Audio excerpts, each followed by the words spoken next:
नमस्कार, आप देख रहे हैं न्यूज एक्सप्रेस और मेरा नाम ऋतिक ठाकुर है। केरल की राजनीति में गुरुवार का दिन सिर्फ सत्ता परिवर्तन का दिन नहीं, ये कांग्रेस के भीतर चली एक ऐसी सियासी लड़ाई का अंत था जिसमें विधायक, हाईकमान, गठबंधन, सहयोगी और राहुल गांधी की निजी पसंद सब कुछ दांव पर लगा हुआ था। एक तरफ थे कांग्रेस महासचिव और राहुल गांधी के सबसे भरोसेमंद रणनीतिकार के.सी. वेणुगोपाल और दूसरी तरफ थे विपक्ष के आक्रामक चेहरे, जनता और कार्यकर्ताओं के नेता वी.डी. सतीशन। लेकिन आखिर ऐसा क्या हुआ कि दिल्ली दरबार के सबसे ताकतवर नेताओं में गिने जाने वाले वेणुगोपाल मुख्यमंत्री की कुर्सी तक पहुंचते पहुंचते रुक गए? कैसे कम विधायकों के समर्थन के बावजूद सतीशन ने पूरी बाजी पलट के रख दी और क्यों राहुल गांधी को अपने सबसे करीबी सहयोगी से त्याग मांगना पड़ा? यह कहानी यहीं से शुरू होती है जब केरल में कांग्रेस की जीत के बाद मुख्यमंत्री पद की रेस शुरू हुई तो सबसे आगे नाम था के.सी. वेणुगोपाल का। दिल्ली में उनकी पकड़ मजबूत थी, संगठन पर उनका नियंत्रण था और दावा किया जा रहा था कि करीब 50 विधायक उनके समर्थन में खड़े हैं। सियासी गलियारों में लगभग ये तय माना जा रहा था कि अगला मुख्यमंत्री वही होंगे। लेकिन राजनीति में सिर्फ नंबर ही सब कुछ नहीं होता। कई बार जमीन की ताकत दिल्ली की ताकत पर भारी पड़ जाती है और यही हुआ भी। वी.डी. सतीशन ने शुरुआत से ही एक साफ संदेश दिया था, या तो मुख्यमंत्री या कुछ भी नहीं।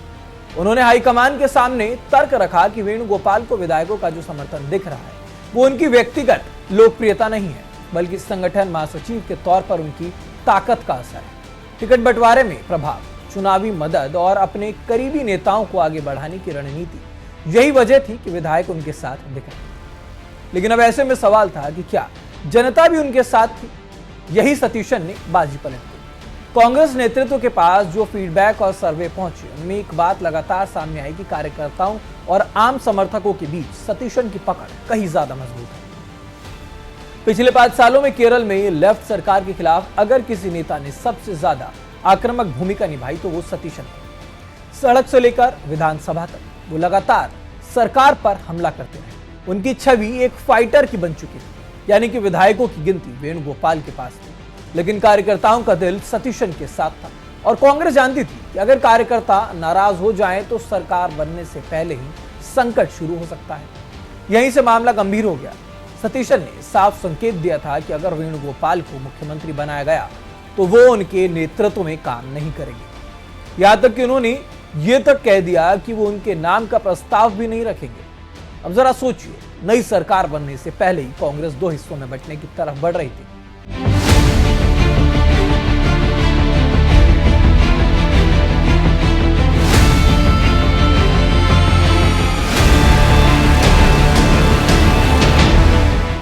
जानकारी देते चलें कि दिल्ली में बैठे नेताओं को डर सताने लगा कि अगर सतीशन अलग रुख अपनाते हैं तो पार्टी के भीतर बड़ा संकट खड़ा होगा और राहुल गांधी के सामने सबसे बड़ी चुनौती बन गई है सरकार बचाना नहीं बल्कि संगठन बचाना। इसके बाद शुरू हुई बंद कमरों की राजनीति। बुधवार शाम राहुल गांधी ने कांग्रेस अध्यक्ष मल्लिकार्जुन खड़गे से लंबी चर्चा की।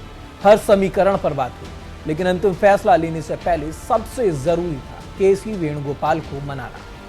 गुरुवार सुबह राहुल गांधी ने उन्हें अपने आवास पर बुलाया। करीब 2 घंटे तक बातचीत चली और यही पूरी कहानी बदल गई। राहुल गांधी ने वेणुगोपाल से कहा कि संगठन महासचिव के तौर पर उनकी भूमिका पार्टी के लिए ज्यादा है।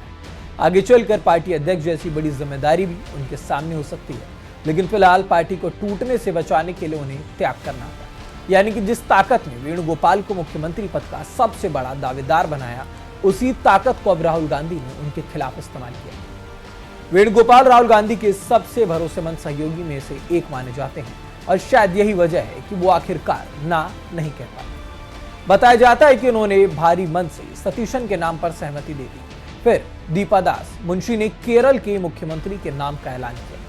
तो इस खबर पर आपकी क्या राय बनती है हमें कमेंट बॉक्स में जरूर बताइएगा। साथ ही साथ वीडियो अच्छी लगी हो तो लाइक, कमेंट, शेयर करें और न्यूज एक्सप्रेस को सब्सक्राइब करें।